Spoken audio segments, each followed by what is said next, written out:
darating. They only allow people to sit at the back and those who have a baby. So please, kung wala po kayong baby, pakiguide niyo po mga usher.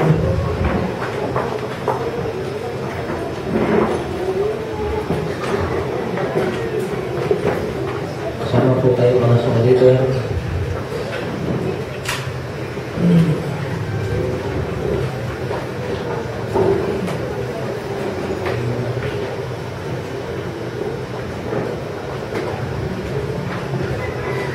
Magandang umaga po sa lahat. Ngayon natin recognize ang ating mga putihing bisita. At tayo salamat sa Panginoon. Kasama-sama po ulit tayo. This is Sunday. This is the last Sunday of the month of January. At salamat po sa Panginoon. Okay, so ngayon po umaga ay mag-aral po tayo ng salita ng ating Panginoon. It's a very familiar verses. But ang Diyos po ay mayroong nangis ipahatid sa ating lahat. Buksan niyo po sa 1 Corinthians chapter 15. 1 Corinthians chapter 15 and verse 19. Unang Korinto, kapitulo 15, talatang 19. Kayong mga batang maliliit, tabi kayo sa nanay ninyo. Turuan nyo na yung mga anak ninyo, tumabi sa inyo para isang oras lang naman yan. Huwag hayaan kayo pagala-gala kasama ng mga anak ninyo dahil mahihirapan po kayo matuto ng salita ng Panginoon.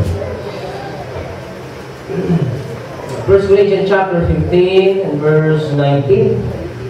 Isang talata lang po dyan at expound po natin yan ngayong umaga. Maliwanag po ba yung boses ko dyan sa likuran?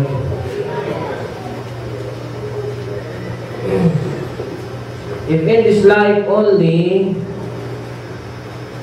we have hope in Christ, we are all men most miserable. Not only miserable, sabi po ng Bible dyan, most miserable. Tinignan ko po sa wikang Griego ang salitang miserable at ito po ay kinuha yung salitang Illinois. May lugar niya sa Amerika, ano? Illinois. Nang ibig sabihin is pitiable. Pag sinabi pong pitiable, it means kahabag-habag sa Tagalog, kaawa-awa. Okay? So, ganun din po ang meaning sa ating mga diksyonaryo. Sabi po pag sinabing miserable, it is a condition of being pitied or a misery life. Sabi po ng Webster. So, bakit po, ano po ba ang ibig sabihin talaga ng miserable sa Bible? Saan po ba ito tumutukoy? At ang sabi po kasi yan sa Tagalog, kung ang buhay natin, ang pag-asa lang natin sa ating Kristyanismo kay Kristo ay ang lupang ito, ang daigdig na ito, tayo po ay miserable. Ang tanong po ay, anong klase pa pagiging miserable ito kung pinag-uusapan ng Bible? So tayo po muna ay itong mapipigil. Tayo po manalangin. Salamat po, Panginoon, ngayong umaga. Salamat po sa inyong pagpapala at kabutihan. Bless niyo po ang iyong salita, maging ang mga makikinig, at buksan niyo po ang aming mga puso, at tulungan niyo po kami, maging ang inyong lingkod bilang misuhero. Salamat po, at umaasa po kami sa inyong biyaya na dadaloy sa bawat isa, at ito po yung makakatulong upang lalo namin maintindihan ang biyaya ng kaligtasan. Salamat po ngayong umaga. Kaya aming dinadalangin at pinagpapasalamat po sa inyo sa pangalan po ng aming Panginoong Kristo. Amen. Ito na po kayo mo po. Ano po ba ang ibig sabihin ng salitang miserable dyan o miserable? Sa wikang Latin o Espanyol ay miserable. Parang parehas din naman ang spelling, no? Miserable sa miserable. Para sa spelling eh. Okay? Pero, meaning po dyan ng miserable sa Biblia. Pag binasa niyo po ang Revelation chapter 3, punta po tayo sa Revelation chapter 3, ginamit din po ang salitang miserable dyan. Tingnan niyo po ang sabi ng Bible sa chapter 17 chapter 3 ng verse 17. Okay? Chapter 3 verse 17, ang sabi po dito ng Bible, because thou sayest, I am rich and increase with goods and have need of nothing. Ito po ay mayaman. Sinasabi daw po niya na siya'y mayaman, marami siyang ari-arian, at wala siyang kailangan sa buhay. Pero pag dumating po kayo sa ganyang kalagayan, parang namang perfecto na ho kayo. Pero ako naniniwala, walang tao talagang ganyan. Pero yun ang kanyang pananaw. May mga tao ganyan eh. Sinasabi, hindi ko kayo kailangan. Pero sabi niyan, have need of nothing, and knowest not that thou art rich, and what? Miserable, and poor, and blind, and naked. So, ang pagiging miserable po pala ay hindi po dahil mahirap. Hindi dahil sa walang matirahan. Hindi dahil sa walang ari-arian. Kundi ayon po niya sa Biblia, ang taong ito ay miserable pero mayaman, walang kailangan, at sagana. Pero sabi rin po ng Biblia, siya ay miserable. Kaawa-awa. Sa Mateo Kapitulo 9, mababasa din po natin yung salitang kaawa-awa. Ang gamit naman po ay compassion. Kahabag-habag. Basahin po natin ang Mateo Kapitulo 9. At atin po namang mababasa dyan, verse 36. Si Jesus Christ po ang nagsabi, ito po ang sabi ng Matthew chapter 9, verse 36. But when he saw the multitude, he was moved with compassion on them. At nang makita niya ang marami, siya ay nahabag sa kanila. Siya'y naawa sa kanila. Bakit? Ang sabi ng Biblia, because they are painted.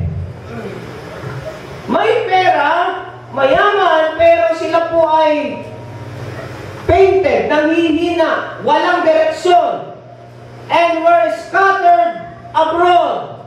Nangangakalat, wala pong direksyon. And a sheep having no shepherd. So, ang pangalawa pong pagkaka-example ng salitang kahabag-habag o kaawa-awa dyan ay hindi lang maraming pera o walang pera, kundi sabi ng Biblia, walang direksyon ang buhay. Mga tupag na walang pastol. At ang sabi ng Biblia, nang makita ito ni Jesus Christ, siya po ay nahabag. Bakit po kaya nahabag ang ating Panginoon? Pag tinignan niyo po ang Santiago Kapitulo 4, ito po ang ating mababasa. James chapter 4, verse 13 hanggang 15. Bakit kaya kahabag-habag o kaawa-awa? Ano ang kadahilanan? Tingnan niyo po ang sabi ng James chapter 4, verse 13. Go to now, ye that say, today or tomorrow, we will go in such city and continue there a year and buy and sell and get gain. Ito naman po yung mga businessman. Okay? Pupunta sa isang lugar, magbabay and sell sila. Actually, ang po pinakamalakas na business ngayon eh. Alam niyo po ba na pati yung dollar, yung mga, Western Union, buy and sell po ang trabaho yan eh. Bibili sila ng dollar, iintay naman lang tumaas ulit, and then malaki po ang kinikita nila. Imagine, tumubo ng piso o 2 piso, malaki po yan eh sa market natin. Okay? Kaya nga po may tinatawag tayong ang market natin, hindi lang po mga pagkain, kundi pati yung ating pera, iminamarket po yan. Okay? Now, pero ano po ang sabi ng 14? Bakit sila miserable, sabi ng Bible? For as you know not what shall be on the morrow. Hindi ninyo alam, hindi natin alam ano ang posibleng mangyari bukas. Sabi ng Biblia, bakit? For what is your life? So binanggit kanina, for in this life only we have hope in Christ, we are most men miserable. Bakit? Ano po ba yung buhay na tinatahak natin ngayon? Anong klaseng buhay ba tayo meron? At ano po ang pamantayan ng Diyos kapag sinabi ng Diyos na ang tao ay miserable? Kasi alam natin miserable kasi, yung mga taong nakatira sa estero, nakatira sa ilalim ng tulay, walang trabaho, walang makain, wasak ang pamilya, yun lang ang alam nating miserable. Pero ano po ba ang pamantayan ng Diyos pag sinabing ang tao ay miserable? Una, binanggit dyan, what is your life? Ano ba ang iyong buhay? Paano ba ang mabuhay? Ang sabi ng Biblia, it is even a vapor. So ang mabuhay po pala, sabi ng Biblia, ay parang singaw. It's apparent for a little time and then vanisheth away. Now, tingnan niyo po ang buhay mo at buhay ko. Sabi ng Biblia, ito ay parang singaw lang. Parang vapor lang. Parang bula lang na nakalutang. Ngayon ay makikita mo, bukas wala na. Ngayon ay malakas, maya-maya mahina na. Ngayon ay kita mo, bukas nakaratay na. Ngayon kita mo malakas, bukas patay na. Mga kapatid, life is uncertain. Amen. Pero, bakit siya naging miserable? Bakit? Tingnan niyo po, ang balikan natin yung ating talata. Nandiyan po ba kayo? Sundan niyo po ba ako? Pag sinabi pong Bible, Bible po ang nangungusap. Bible po ang pinag-aaralan. Hindi po yung galing ng tao. Makakapunta po kayo sa ibang mga pananampalataya, wala po kayong hawak na Biblia. Ay nakakalungkot po ang Biblia po ay bukas para sa lahat ng tao. At ito po ay binigay sa sangkatawan para basahin. Hindi lang po pastor at ministro nakakaintindi nito. Pwede rin po kayong makaintindi. Po ba? Kaya dito po, makikita po ninyo, binabasa natin diretso ang Bible. Nang tanong, bakit daw po ba siya miserable yung klaseng buhay nito? Ang sabi po dyan, 19 ulit, balikan natin. Ang sabi po ng 1 Corinthians chapter 15, verse 19. If in this life, may condition. If, sa Tagalog po yung if, ano sa Tagalog? Kung. Ano pa ba sa Tagalog yung kung? Ano ba Tagalog niya kung? Subalit. Datapwat. Okay? Kung ang buhay mo lamang, ang pag-asa kay Kristo ay dito lang sa lupa. Mas lalo, kawawa pala yung mga Jehovah's Witness kasi ang mamanahin ay lupa. Ano? Diba? Kawawa naman po sila.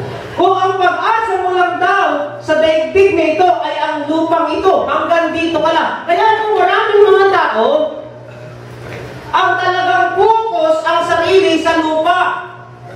Sila'y mayaman, sila'y may ari-arian, maraming pera sa bangko, sila po ay maraming magagarang sasakyan, at pwede natin sabihin sila'y mga parang mga example sa lipunan, but ang standard po ng Biblia, sila daw po ay miserable. Bakit sila miserable?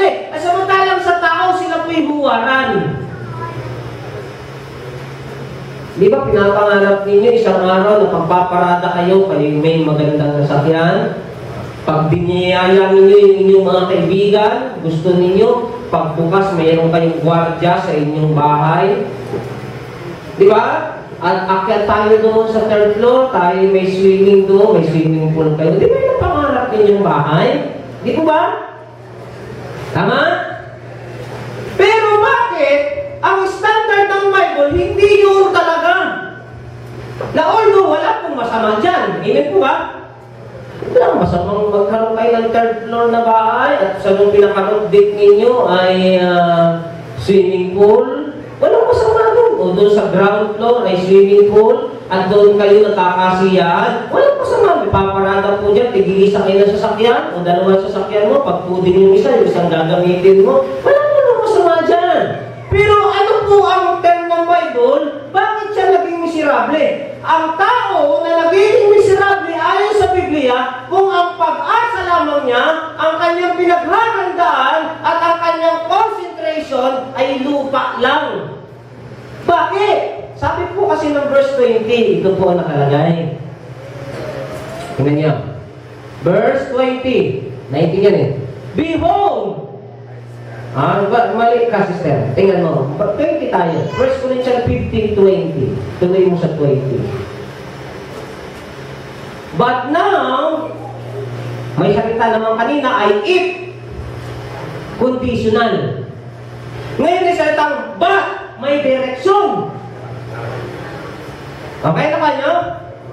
Sabi niya, kung ang buhay ko, ang concentration ko lang ay panglupa. Kahit anong accomplishment meron ako, kahit gaano ko kayaman, sa paningin ng Diyos, miserable ang kagaya ko. At anong bakit? Naintindihan niyo po ba ako? Ano yun? Kung ako isang abogadong di kampanilya, at kinikilala ako ng lipunan, at ako'y may mga bodyguard saan mo lang pumunta at sasakyan. At masasabi kong financially I am capable and stable. I go whatever I want, I buy anything that I want. Pero ang sabi ng Biblia, kung ang isang kagaya ko ay yumaman, umasenso, naging professional, ngunit may kulang. So, ibig sabihin, ang standard po ng Diyos ay iba sa standard ng tao.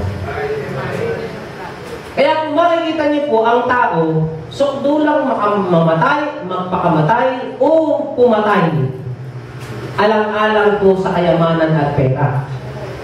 Kasi ang akala nila, ang mabuhay, pera lang.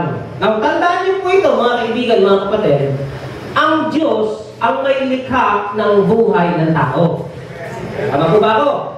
At kung ang Diyos ang may pagkakalikha ng buhay mo at buhay ko, ang Diyos ang nakakaalam ng tunay na pangangailangan mo at pangangailangan ko. Ang Diyos ang nakakaalam kung anong klaseng perfectong buhay at nararapat na buhay para sa iyo at para sa akin. Eto ngayon ang Diyos, sinasabi niya sa inyo at sa akin, kung ang buhay mo, ang pinaghahandaan mo lang, ang concentration mo lang ay sa lupang ito, isa ka sa miserableng tao. Tama. Yan ang gusto nating isolve ngayong umaga. Bakit? Bakit? Kasi ang tao ngayon, tingnan niyo po pag linggo, pag itrabaho, pag linggo, tinatrabaho na. Pati araw o pati gabi, ginagawang araw na sa katatrabaho. Kasi ang iniisip nila, pera, pera, pera, paano magkakapera, hanggang sa namatay, pera. Kasi alam mo naman, pastor, sa panahon ngayon, ang ipanganak ay gastos, ang mamatay ay gastos. Mabuti nga po noon eh, pag namatay kayo sa probinsya, gagawa lang po ng ataon eh. Di ba? Habang inaayos ang burol ninyo, yung mga kapitbahay ninyo, gumagawa ng ataon. Di ba? Burol na. Pagkatapos nun, pag naiburol na mo kayo, pupunta sa sementeryo, libre noon. May maghuhukay, ililibing ka. Wala pong limusin na maghahatid sa iyo usong. Pasan? Walang gastos. Darating yung mga makipaglamay. Yung iba ngayon, nakipaglamay. Gusto lang makikain ng paborita. Gusto makikain ng mani. Nagkilamay na, naglagay pa sa bulsa. Kawawa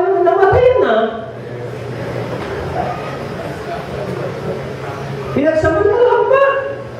At ngayon, may mga tao pa na umu-order po ng patay. Yung mga walang nag-claim na patay, magtataka po kayo, kahit dito sa atin sa paliparan, meron po ko alam na lugar dyan, laging siyang namamatayan. Bakit?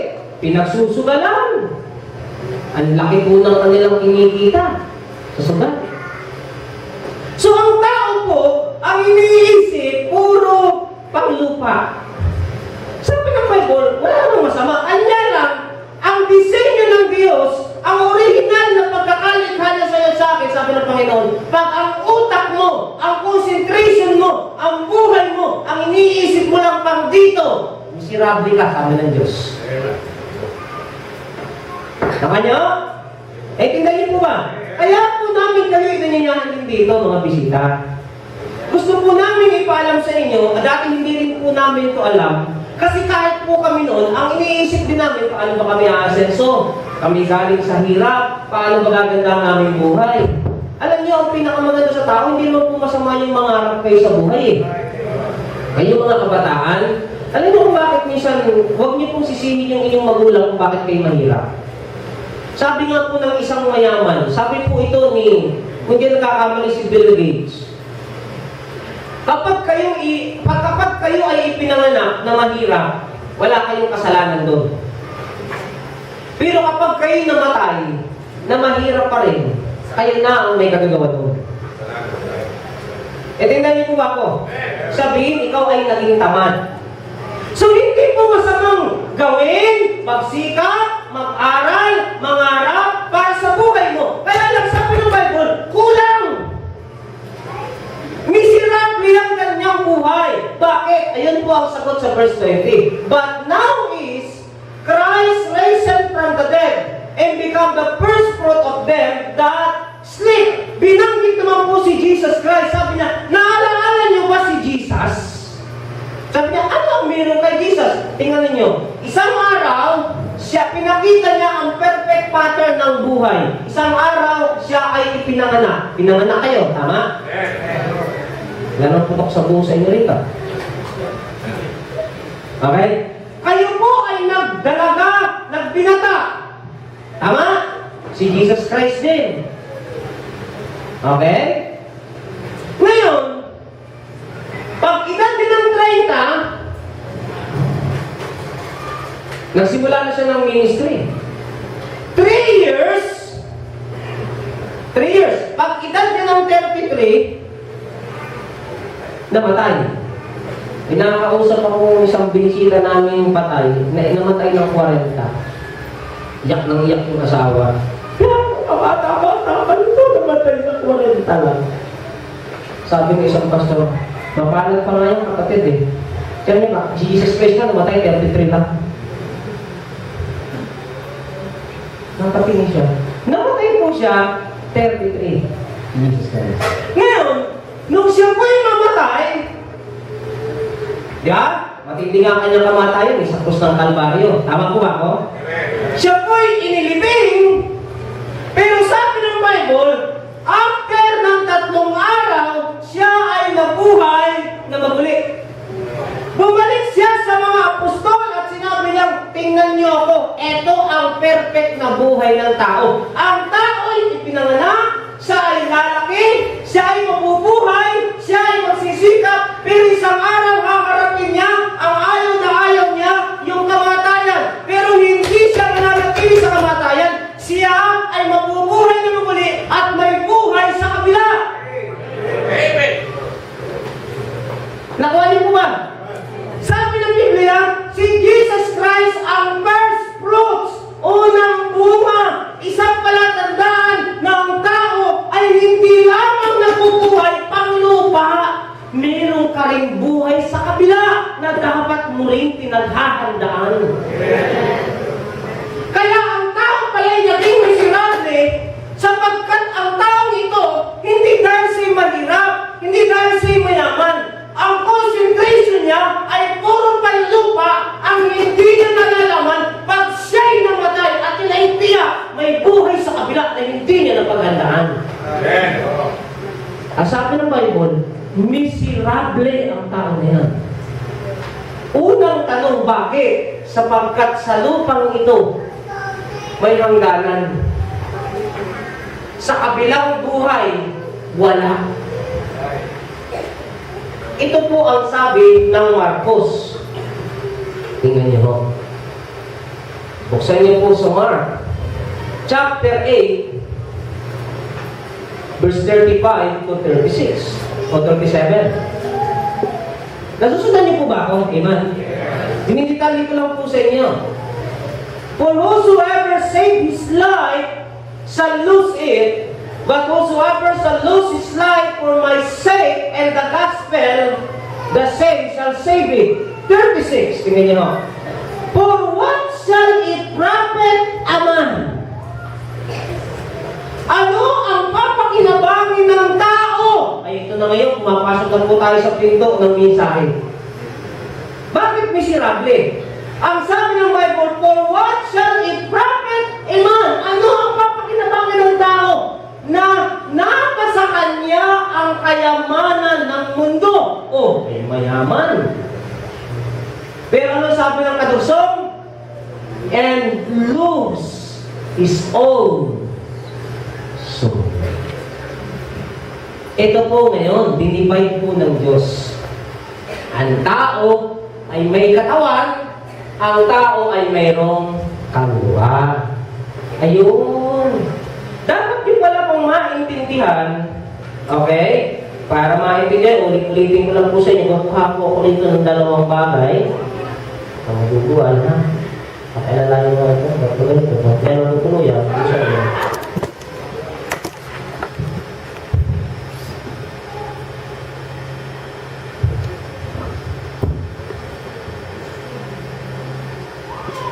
Ngayon, miserable yan.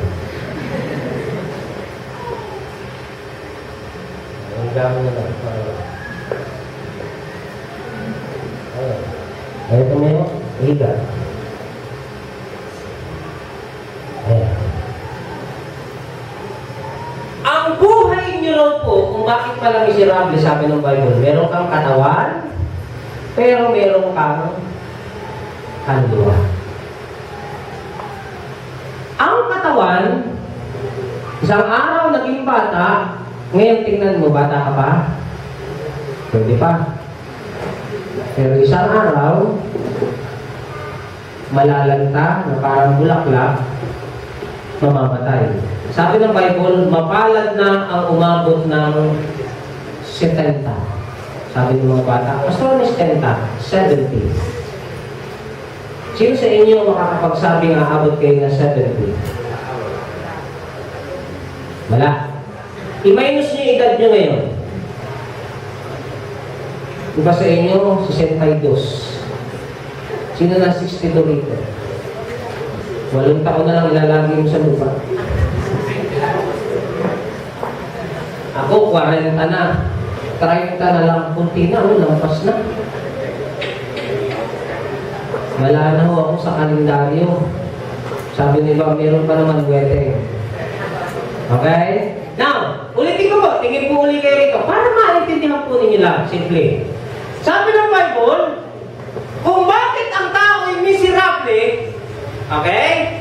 Meron siyang katawan. Ang problema, dito lang ikaw nakakonsentrate. Paano gaganda? Paano tataba? Ha? Paano yayaman? Paano puputi? Paano magkakatrabaho? Paano magkakabahay? Ang problema, may mga kalaban pa yung katawan na yan. Andyan ang bisyo. Nakikinig kayo? Hoy! Amen? Andyan ang alak. Sunog baga. Andyan ang sigarilyo. Sunog atay. Kaya kayo mga kabataan, kung pwede lang na umiwas kayo sa bisyo, huwag nyo na kaming gayahin. Kaya kung bakit marami kaming sakit ngayon, nung kabataan namin kami ay nagbisyo. Umuubos kami ng case ng mga beer, tanduay, sigarilyo, marijuana, huwag na, ilayo nyo na. ilayo niyo ang sarili niyo sa mga gimmick. Naiintindihan niyo po ba ako? Ngayon, kung galit ka sa akin, sige, mamatay ka ng maaga. Okay? Itaga mo yun sa bato. Yang pong alak at bisyo, pampabata. Pampabata ang mamatay. Ito ngayon ang katawan mo. Sabi ng Bible, 70. Hanggang dyan lang. Imagine niyo po 70 lang. Imagine niyo kayong lahat, pati ako mamamatay. Naging po kayo? Amen. Are you with me? Sino sa inyo tiyak yung buhay pa kayo bukas? Hindi ko kayo tinatakot, ha? Yang kaisa-isang buhay na yan, mamamatay. Uod lang, kahit gaano ka kaputi, uod lang ang makikinabang. Wala? Hindi niyo? Pumunta kami sa isang sementeryo. After 5 years, inilipat yung buto. Pagbukas niya agad ng ataol, kita mo yun pala pag binuksan mo yung ataol, unang bukas mo dahil puro hangin, kala mo po, pagsilip ko po, after 5 years, nung mahipan ko ng hangin, biglang bumagsak na ganos. Okay, tapo, tuwig na puro buto. Imagine yung pantay-pantay tayo pag tayo namatay, puro buto. Tama niyo? Tunaw! Pagbihirang katawan niya, ano? Na wala kang inisip kundi pagandahin, patabain, pero wala. Kahit anong inom mo ng vitamina, kahit anong inom mo ng gamot, kahit sinong doktor ang puntahan mo, kahit pumunta ka pa ng Amerika, kahit pumunta ka doon, pati doktor mo, namamatay din. Niresitahan ako ng doktor para sa cholesterol. Sabi ko, Dok, bakit yung akin maliit, yung sa iyo malaki? Pastor, huwag ka mag-alala, pagtagal mo lalaki rin. Sabi ko, salbahe ka. Sabi ko, huwag ka rin mag-alala, Pastor, bakit? Yung doktor ko, patay na. Sabi ko, unti-unti tayo mamatay. Pero sabi niya, Pastor, wala tayong gagawa, lahat naman tayo mamatay. Imagine niyo po ang katawang ito, maniwala kayo o hindi, gamitin niya sa kalukuhan, sa kagandahan, isang beses lang mabuhay, mamamatay pa. Mag-asawa ka, mamamatay ka lang ng maaga. Huwag kang mag-asawa, mamamatay ka rin. Pag nag-asawa ka, patay. Huwag kang mag-asawa, patay. Kumain ka, patay. Huwag kang kumain, patay. Uminom ka ng vitamina, patay. Huwag kang uminom, puro patay. Pero dito kayo nagpo-concentrate. Sabi ng Biblia, pag ang concentration mo ay sa katawan ito, miserable ka. Bakit? Mamamatay. Sayang ang investment. Naiintindihan ko ba? Invest ka rito. Ang mga mahal ng vitamins, maging yung sabon lang inialok sa amin ni Mrs. 400 ang isa. Sabi ko, pambihirang, hindi ko yata magagamit yan. Isang bihira, kailangan 10 kilong bigas yan. Sabon lang. Pero yung iba gumagastos. Sabi ng iba, ito ay buliba. Ano ko, mga Greek word na mga buliba, agaricus, ano-ano. Iinom ka. Na hindi ko po sinasabing huwag kayong magmahal sa katawan. Pero sinasabi ng Biblia, kung, kaya nga may kung. Hey, are you listening? Kung ang iyong iniisip, kung ang iyong concentration, kung ang inaakala mo, ang buhay lang ay dito, miserable ka. Bakit? Meron kang kaluluwa.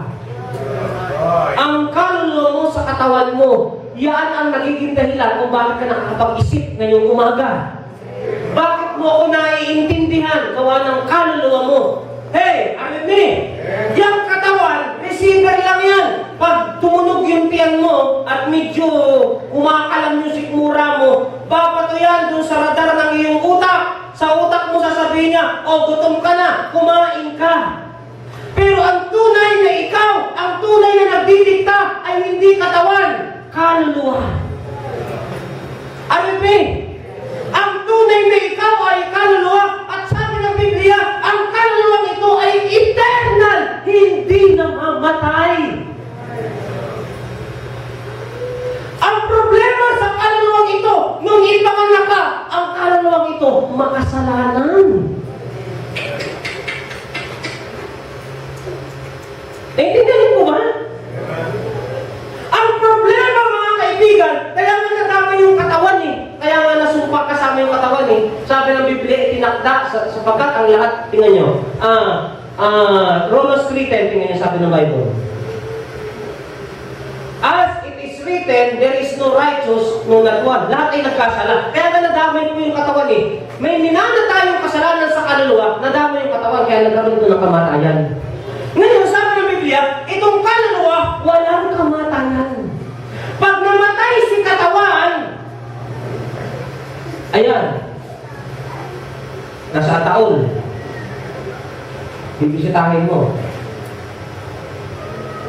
Kawawa naman. Kailan, ikaw naman yung naandyan. Kasi, kawawa naman. Yung bumisita, mamamatay, sayang naman. Pero, yung kaluluwa, hihiwalay. At ang kaluluwang ito, makasalanan. Gayon na lang po ang pag-ibig ni Kristo sa sanlibutan. Ibinigay po ang bugtong na anak ni Jesucristo na matay sa krus ng Kalbaryo para tubusin ang kasalanan ng iyong kaluluwa. Kaya sabi ng Bible, kung ang taong yan ay mamamatay na walang Kristo sa buhay, hindi niya tinanggap yung kaligtasang ini-offer ni Kristo, miserable. Bakit? Mamamatay ka dito sa lupa, namatay ka ng naghihirap, namatay ka ng nahihirapan, namatay ka ng puro problema, tapos pag namatay ka pa, sabi ng Biblia, kaluluwa mo pupunta sa impyerno. Pastor, meron po bang nakalagay sa Biblia na nung mamatay siya, nasa impyerno siya? Lucas Kapitulo 16, tingnan niyo po. Basahin natin, huwag po kayo mag-alala, hindi po ako maghahaba. Tatapusin ko na po dito. Okay? Verse 22, Luke 16:22. Ang pinag-usapan natin, hawak ko po yung kaluluwa. Ano nga po ito? Kaluluwa. Tingnan nyo. And it came to pass that the beggar died, and it was carried by angels and to Abraham's bosom, and the rich man also died, and it was buried. Namatay. Hoy, mayaman, namatay. Ulubi, namatay. Ang kamatayan, walang pinipili. Okay? Ang problema, sabi po ng Bible, nung si Lazaro ay nasa lupa, siya po ay nasira ng gospel. Tinanggap niya si Jesus Christ sa sarili niyang tagapagligtas. Dumalo siya ng church. Nakikinig po ba kayo? At pagdalo niya, hindi man siya totally nakadalo, mayroong isang missionary na pumunta sa kanya at siya'y inaralan. Ngayon, tingnan niyo po, yung rich man namatay, tinanggihan niya si Jesus Christ. Tingnan niyo po, anong nangyari sa kanyang kaluluwa? Verse 23. And in hell, he lifted up his eyes, being in torment, and seeing Abraham afar, and Lazarus in his bosom. 24.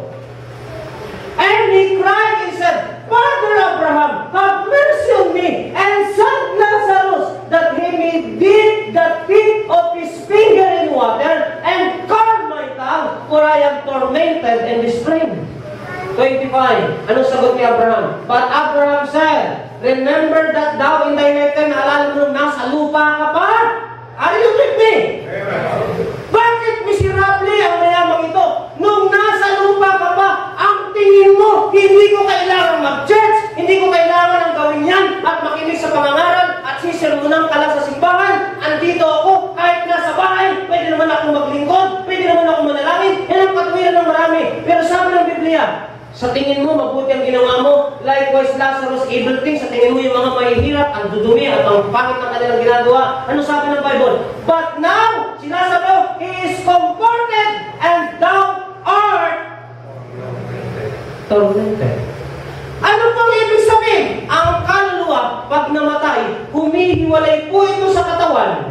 Lalagyan po ito ng panibagong katawan na walang kasiraan, sabi ng Biblia, at At kung ikaw ay mamamatay sa kasalanan, ikaw po'y ibubulit sa impyerno, at doon sa impyerno, araw at gabi, ikaw ay magdudusa, parurusahan ka, maghihirap ka, magpasawalang hanggan. Pero kung tatanggapin mo si Kristo bilang sarili mong tagapagligtas, pag ikaw'y namatay, binayaran na ni Kristo ang kasalanan mo, yung kaluluwa mo, dadalhin ng Diyos sa langit, kasama mo si Jesus, magpasawalang hanggan.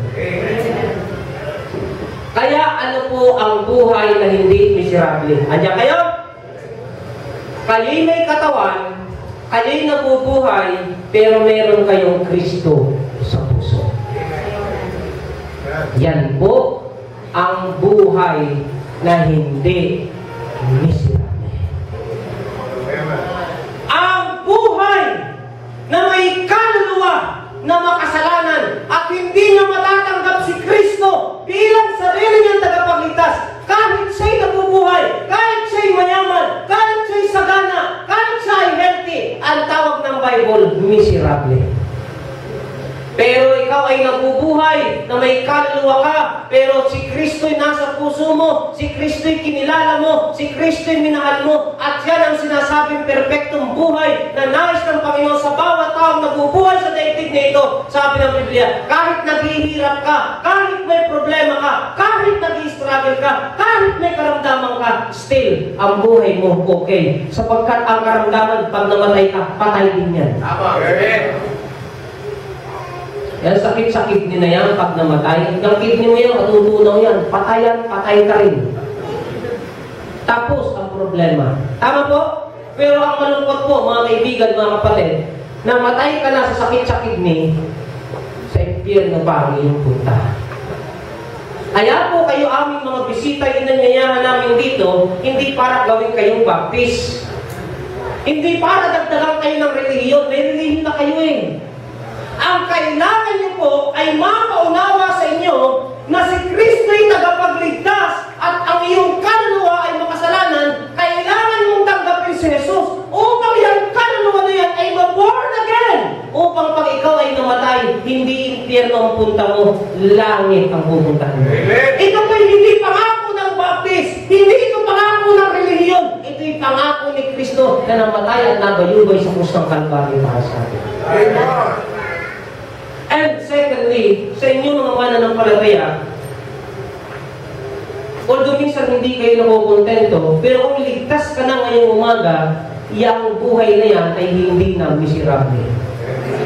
Although hindi ka immune sa problema, although hindi ka immune sa karamdaman, although hindi ka immune sa maraming kabigatan at pangangailangan, but I tell you, yung buhay na iniibig ng Diyos na mangyari sa isang tao, nangyayari na sa iyo. Amen! Yung sinasabi ng Diyos na magiging miserable ay wala na sa iyo, hindi dahil sa wala kang pera o hindi dahil sa gana ka sa pera, kundi sabi ng Bible, temporary lang ang buhay sa lupa, pero meron kang pagkasa naman ng langit. Yan sabi ng Biblia, sa langit, meron tayong mansyon doon. Kung wala kang lupa dito sa lupa, wala kang bahay dito sa lupa, sa langit may mansyon ka, sabi ng Bible. Napakabilis po ng panahon. Kanina habang gumagala ako dito yung mga batang paliliit, ngayon mga dalaga na. Bilis na lang panahon. Minsan nakakaramdam din ako ng takot. Honestly, pasabi ko pang bira, lumalapit ang katawan ko sa bukal. Ano ba? Kaya sabi ko, Lord, kung pwede lang, pakapain mo ba? Pero kahit gano'ng kahaba, wala, may dead end pa rin. Pero ako po'y nagpapasalamat sa Panginoon na ang kaisa-isang buhay nito na ginugol ko sa lupa ay naging mabunga. Bakit? Sapagkat una, nakilala ko si Kristo sa buhay ko. Pangalawa, nagamit ko ang katawan ito at ang buhay ko sa paglilingkod sa Panginoon. Yun ang masarap. Nakanyo? Yun ang malasing buhay. Na habang ako, kasama ko ang aking pamilya, kasama ko ang aking mga anak, nakakaranas kami dito mabuhay, nagiging masaya kami, pinagsisikapan namin kahit may problema, at ito naman kami, may buhay din kami spiritual, sama-sama rin kami sa Panginoon, sama-sama rin kami naglilingkod. Balanse ang buhay, brothers and sisters. Yan ang buhay na kalooban ng Diyos sa bawat isang Kristiyano. Na hindi puro pera, na hindi puro yaman. Bakit Kristiyano ka na? Puro pera pa iniisip mo. Dapat nagbago na yung iyong kaisipan. Hindi masama. Ang pera, sabi ng Biblia, basahin mo pera mo, ang nakalagay.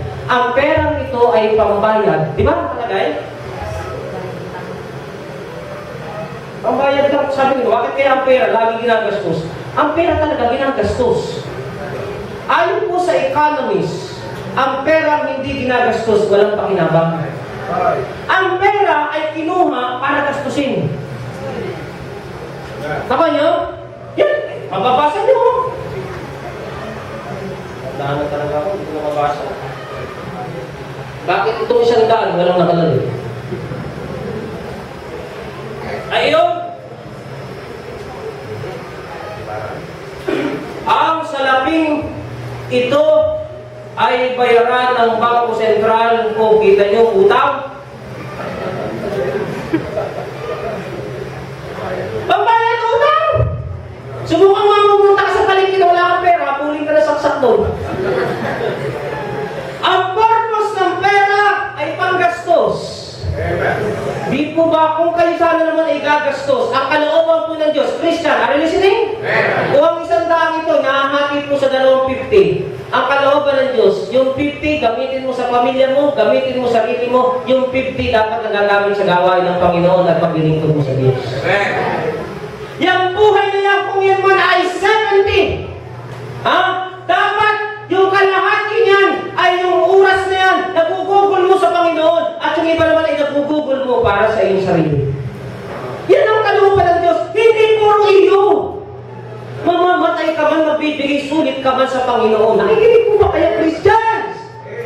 Kung kayo po'y gumugugol sa pag-aaral ng anak ninyo at gumagastos kayo ng libo-libo pera sa paggastos sa pag-aaral nila para sa kanlupang ito, so be it, but I tell you, huwag din kayong manghinayang gumastos para sa Panginoon para in preparation naman natin pagharap natin sa Panginoon. Yung problema, puro kayo gusto sa pag-aaral ng anak ninyo, sa bahay ninyo, sa lahat ng bahay, sa matrikula at kung ano pa, pero sa Panginoon, bubunod kayo sa offering barya. Asa kaya yung 20?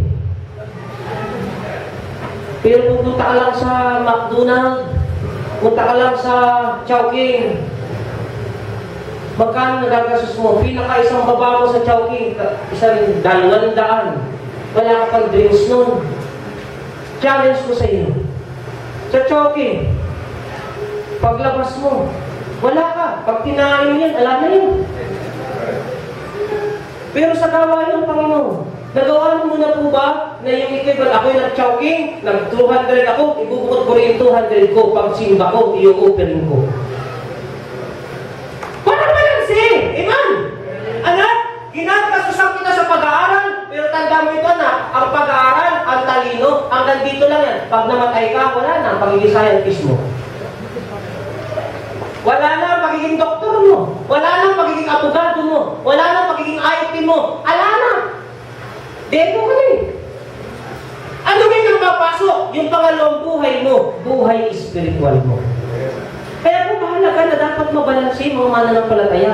Tiyakin ko sa iyo, Christians, are you with me? Are you listening? Hindi ka man magtapat, tiyak niyo pa buong ligtas na talaga kayo. Amen. Are you saying? Kung ligtas ka, hindi ka na makatakas. Kung linggo at wala ka sa simbahan, alam ng Diyos yun. Tapos wala ka naman talagang emergency. Ito sa inyo, sumasama lang sa... Nauso ngayon yung paglinggo, ano-ano mga clubs ang nauso, ano? Mayroong bikers club, magbibisikleta ka lang pag wala dito sa paliparan, nagtatagay ka na, ano pala mo, no? Kapag sa exercise, sabihin ko kasi kahit exercise, mamamatay din yung mga tao na yan. Mayroong ngayong riders club, magmumotor kayo sumasama, mapunta naman na nasa po, tatamit daw kayo sa binutas. Ayun mo yung mga butas yun. Pwede ka naman pumunta rin kahit hindi linggo eh. Usong-uso ngayon yung mga Lions Club, usong-uso ngayon yung mga football club. Nakuso pa ngayon kahit yung ibang mga grupo, nalulungkot ako, meron pa silang Zumba praise. Tapos may mga buting-ting dito. Napunta ko sa SM, kahit mga matatanda na oh. Kita mo pag gumanon, ano na eh, hindi na makabalik eh. May nakita ko matanda eh, di gano'n ng gano'n siya, nakagaling bagay ko gano'n eh.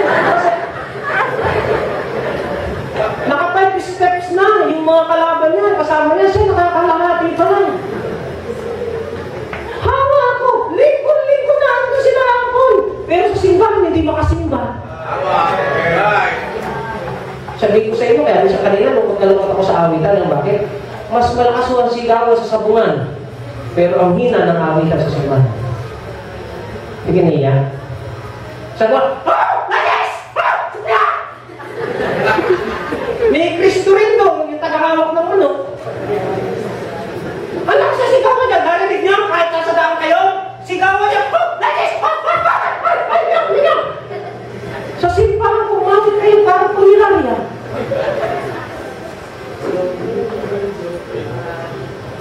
Aawit kayo. Ano yung kanta niyo kanina?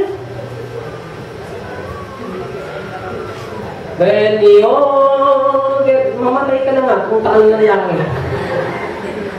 Aawit na rin lang mo kayo. Laksan nyo na. O parang aawit na rin lang kayo. Mapawit na kayo para mamatay na. At kung kayo tumugtog na naman kayo para huling performance na ng buhay ninyo. Gagawin nyo na lang isang bagay, amen. Pagdating pa naman sa kung naalala mo lang, ang dami ng problema ko sa bahay. Problema mo yan dyan. Iba yung buhay mong panlaman. Iba yung buhay niyo pang espiritual. Pagdating man lang magiging sa simbahan, gawin niyo yung best ninyo para sa Panginoon. Awag ka ba? Kapit, dito ako nga tao. Nalulungkot ako ng ako rito. How much mo ng Espiritu Santo? Amen?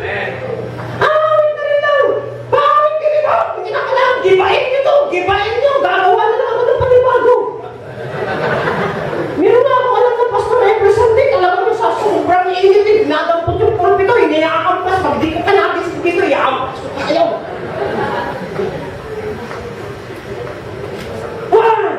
Pag sa Panginoon dapat excited. Kaya kung wala tayo sa baptistikan yung patay, ay patay na eh. Makita mo, when we all get to heaven. So kung makita ng palangit, patay. Wait na rin lang eh.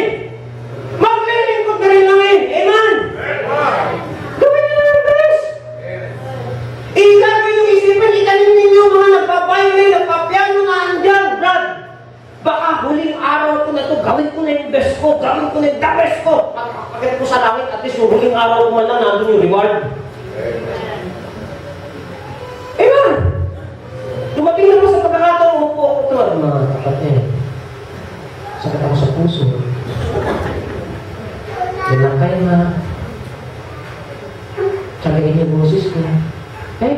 Minsan wala po kayo natandaan ganyan ako kahit ako may sakit. Bakit? It might be this is the last performance of my life. Kaya sabi ba, basta naka-Amerikana ka, niluloko mo ba? Abogado ka ba? Ako, desperado abogado ako. Pero susuot ko na rin lang ang Amerikana ko. Alam mo, may reason ko pa itong Amerikana ko ito, pagpatay na ako, hindi ko na makaproceed. Kasi pag sinuot ko ito nang patay na ako, biyak ko dito, at least kayo buo. Huwag kong hintayin na biyakin ito ng misis ko, delikado. Ngayon pa lang, suotin nyo na. Sabi ba, bakit kayo mga baptist pag nagsimba, nag-best, nag-lipstick, nag-make-up, nag-eyebrow lahat? Bakit? Ay, nahanap pa sa Panginoon ka naman, ang mga pangit ka. Amen. Alam niyo, wala akong pangit eh. Subukan nyo mag-lipstick, mag-makeup, gumaganda po kayo eh. Nakakaganda rin pala yan kahit man lang medyo fake. Amen?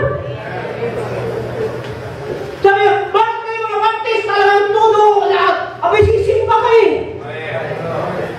Pupunta ka nga ng mga kasiyahan eh. Nakasapatos ka, naka-rubber shoes ka. Inamoy-amoy mo yun.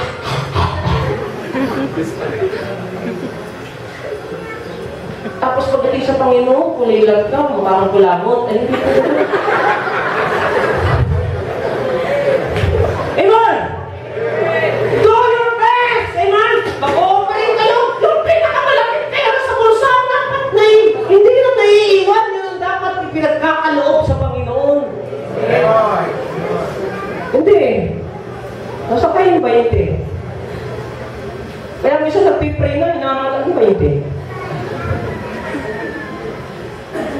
Mali eh. Amen? Sa trabaho ninyo, pamula Lunes hanggang Sabado, ang aaga niyong gumising, alas 3, alas 4, alas 5. Ay pagdating sa Panginoon, dapat excited din kayo. Hindi po masama mag-excited kayo sa Panginoon, sa inyong trabaho, pero dapat po pagdating sa Panginoon, excited din kayo.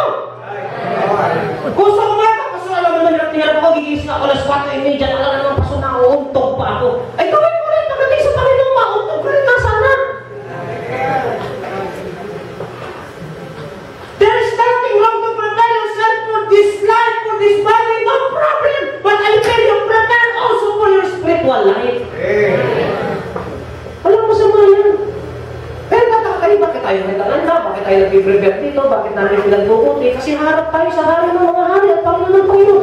At least yung buhay natin, mula Lunes hanggang Sabado, mabanting-banting ka, puro trabaho ka, nakamaong ka, gula-gulalit ang buhok mo. Ito naman ngayon, yung linggo naman, pupunta ka naman sa Panginoon. Ang panahon naman ito para sa Panginoon, dito para sa sarili, hindi ito para sa paglalaba, hindi ito para sa kani-kanino. Ito'y para sa Panginoon. Amen? Kung lantang-lanta kayo mula Lunes hanggang Sabado, make sure, mga kapatid, linggo! Kaya huwag na kayo manood ng mga pelikula sa gabi kung hindi na kayo makagising ng umaga.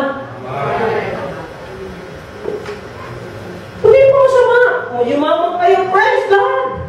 Pero naman, mayaman din kayo spiritually. Kung meron kayong mga award, mga plaque na nakalagay doon, nakasabot sa dingding ninyo, dapat pag-akyat niyo sa Panginoon, may mga plaque din kayo sa harapan niya. Kapatid, if in this life only we have hope in Christ, we are Muslim, miserable. Ngayon po umaga, o kayo po wala pang pag-asa ng buhay na walang hanggan, sabi ng Bible, isa kayo sa miserable tao. At kaya kayo po inimbitahan, ayaw po ng Diyos na kayo maging miserable. Ngayon umaga, aalisin niya ang salitang miserable sa buhay mo kung tatanggapin mo si Kristo bilang Panginoon at sa iyong tagapagligtas mo. Pero kayo mga mananampalataya at namumuhay pa kayo sa miserabling buhay. Ang ibig sabihin, para kayong hindi Kristiyano, para kayong walang pagmamahal, para kayong wala pa rin excitement bilang Kristiyano. Kami magbago na po tayo, huwag pa rin Kristiyano ka na, pero miserabling buhay pa rin ang buhay mo. Dapat yan ay balanse. Kung may panahon ka sa trabaho, may panahon ka sa pamilya mo, may panahon ka sa anak mo, gumagastos ka rin sa Panginoon, magbigay ka rin ng panahon para sa Panginoon. It should be balanced. Or else, Kristiyano ka, pero miserable ka pa rin na Kristiyano.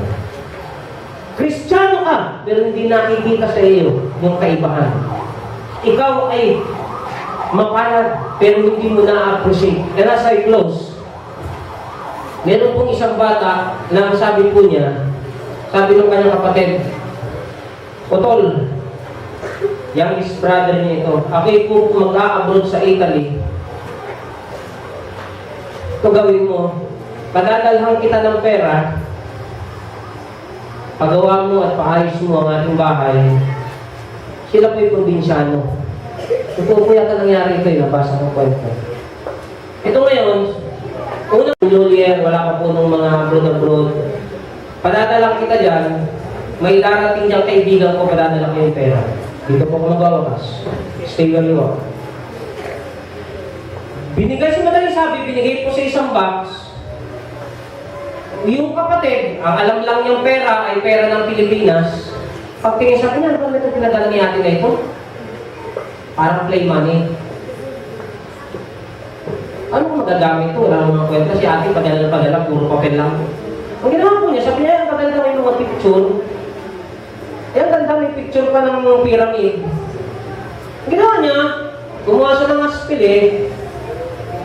kung di naman ito si ate, sabi niya, pagagandahin niya yung buhay namin. Pero wala. Ginawa po niya, tinusok lang niya, tinusok doon sa tabi, ginawa niya pag-dekorasyon. Padala. After po ng 1.5 years, pumunta po yung kapatid, dinikit lang yan, dinikit. Expected po nung ate, pag uwi niya, mayroon silang magandang bahay. Pagbalik po nung ate, andun pa rin po sila sa isang sawali na tumutulo ang bubong. Kasama ng mga aso at ang tulugan ay lumang banig. Sabi ng ate, ano nangyari sa'yo? Ano ang ginawa mo sa perang pinadala ko? Anong pera, ate? Yung mga papel? Oo!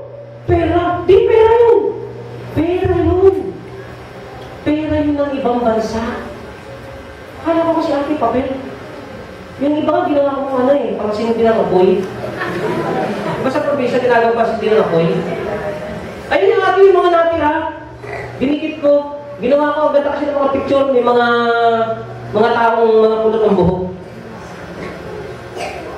Alam niyo, may mga ganyang bagay ang mga Kristiyano. Pinadakilang bagay na sa buhay na nangyari sa inyo na kayo maligtas.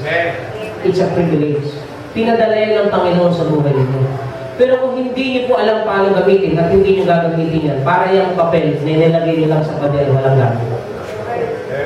Napakapalad niyo po, naging Kristiyano kayo. Hindi nyo kayang tumbasan ng pera yan. Tama. I-appreciate ninyo at gamitin nyo sa tama. Pakita ninyo na talagang kayo Kristiyano. Pakita ninyo na talagang kayo mananampalataya. O kung nabasa nyo rin po yung kwento na yan, natik natin isang libro yan. Na hindi niya na-appreciate ang meron siya dahil hindi niya alam gamitin at hindi siya marunong. Christians, God are respecting you. Yung iba sa inyo gumagasto sa ibang bagay. May alam po ako, mapakahilig sa motor. Yung motor niyang Yamaha na 125 yata yun. Nakita ko, nakakwento, hindi po ito mananampalataya. Alam niyo, magkano yung nagagastos? 300,000 na round. Nilagyan niya ng kung anong mga sa gilid, kung anong mga ilaw, pati sa ilalim may ilaw. Pero nagdireklamo yung misis niya, ang bahay nila, pundi ang mga ilaw. Pero pag start ng motor, may ilaw sa harap, may ilaw sa likod. Pag sakay ng gano'n, parang si Sider. Pero pag uwi sa bahay, parang si Tasyo. Walang kwenta. Hindi po ba't walang kwenta yung gano'ng bagay? Gumagastos ka sa motor mo, pero sa bahay mo wala kang magastos. Ganon din ang pagiging Kristiyano, hindi balanse. I hope na makita po nyo. Tayo po lahat tumayo, tayo po'y manalangin. And while the musician is playing this morning, brothers and sisters, bow your heads and close your eyes, please, and I close. Bow your heads, please. Stay where you are. Stay where you are. Stay where you are. Pangako po ng Diyos sa ating lahat. Bigyan niyo po ako ng 5 minutes ngayon man. Na kung merong isa, dalawa o higit pa na nakakatipon sa kanyang pangalan, sabi ng Bible, nasa gitna niya sa tayo. Si Kristo po'y nasa gitna niya. At ngayon po umaga, hindi ko alam ang buhay mo. Pero ngayong umaga, ang unang kumpanya niya sa ating mga bisita. Ngayon po umaga, Pastor, totoo po, hindi ko tiyak ang aking kalula pag namatay kung sa langit ako pupunta. Yan po ang dahilan kung bakit namin kayo inimbitahan sa iglesia nito. Kayo po yung regaluhan ng regalo rin ng Panginoon sa amin ang buhay na walang hanggan. Si Jesus po ang nagliligtas. At ngayong umaga, pagkakataon mo, nawa ang aking panalangin mo pag uuwi na hindi mo makikilala si Jesus bilang sarili mo kapagligtas. Dahil uuwi ka na hanggang ngayon miserable pa rin ang iyong buhay. Akala ng tao ang kasikatan, ang kayamanan, ang kagandahan, na andun ang tunay na kagandahan ng buhay. Pero sabi ng manlilikha, it is a miserable life. Life without Christ is a miserable life. That's why, brothers and sisters, ngayon po umaga, mga Kristiyano, mga mananampalataya, God is challenging you. You are peculiar people. Mga Kristiyano na po kayo, sayang naman po kung hindi natin magagamit ang pribilehyo nito ng pagiging Kristiyano. Nais po ng Panginoon na kayo mamunga. Nais po ng Panginoon na kayo pagpalain. Alam nyo, ang Diyos po gusto niya balanse. Kaya nga sabi niya, kayo maging tapat pagpapalain kong buhay niyo. Hindi po masamang yumaman. Hindi masamang mangarap, masenso. Pero sabi ng Bible, tiyakin mo lang na balanse. Tiyakin mo lang na hindi mo pakubayaan ang paglilingkod mo sa Panginoon. Tiyakin mo lang na pag gumagastos ka sa iyong sarili, ikaw ay hindi rin nagtitipid pagdating sa Panginoon. Pag nakita mo pangangailangan sa inyo, talaga namang gumagastos ka. Pag nakita at nadinig mo rin ang pangangailangan sa simbahan, huwag kang mag-alala ng magbigay ng mas. That's the balance lang. Kung nakita mo na mula Lunes hanggang Biyernes o Sabado nagtatrabaho ka, napakahaba niya kapatid na ginugol mo sa iyong sarili at sa pamilya mo. Eh minsan naman ang hinihingi ng Panginoon sa hindi kapirasong oras. Hindi nga maghapon ng Linggo. Hindi nga maghapon ng Miyerkules at Sabado. 2 oras lang ng pagsisimba ang hinihingi niya sa iyo. Huwag mo naman nating pagkait sa Panginoon para maging balanse ang buhay natin. Huwag nating pagkait sa Panginoon. Sabi ng Biblia, God is able to extend and to destroy our life. Alam niyo, kahit gaano tayo magaling, pag sinabi ng Diyos na wala, mawawala. Alam niya po natin lahat yan. Kahit gaano tayo magaling magplano, pag yan po'y hindi niloob ng Diyos, wala pong mangyayari. That's why I tell you this morning, brothers and sisters, God must be the center of our life. Panginoon namin Diyos, maraming salamat po ngayong umaga. Salamat po sa inyong kabutihan. Salamat po sa inyong pagpapala sa amin. Amin pong inilalapit at dadalangin sa inyong buhay at hanap buhay ng mga kapatid. Maging ang mga kapatid namin sa abroad, akin po silang isa-isa sa inyo ngayong umaga. Ang Bilya Panya family, tulungan niyo po sila. Sa Hunas family, ang Ibanez family, ang mga kapatid namin sa Korea, kapatid namin sa Canada, sa Dubai, sa Chile, sa Japan, sa Taiwan, sa Finland. Ang mga kapatid namin Sima, nasa lang po silang dagat ngayong lugar. Amin po sila sinasama sa panalangin. Tulungan niyo po sila, Panginoon, pambayan. Ang mga kapatid namin sa Kingdom of Saudi Arabia. At sa anong lugar, Panginoon. Maraming mga kapatiran po kami nagliliwaliw sa oras na ito. Paalalahanan niyo po sila. This is the day. This is not our day. This is the Lord's day. And you're expecting us to be healed. Tulungan niyo po kami ma-realize po namin ito. Tumakas man kami o magsimba, darating po ang dead end sa buhay namin at magbibigay sulat kami sa lahat ng bagay na aming ginawa. Nawa, bago man lang kami umuwi, bago man lang kunin ang aming buhay, may nagawa kami paglilipot para sa iyo. May nagawa rin naman kami sakripisyo. Pwede namin sabihin na tagumpay kami sa aming pisikal, pero tagumpay rin kami sa aming spiritual na buhay. It should be balanced, or else we are belong to a miserable life.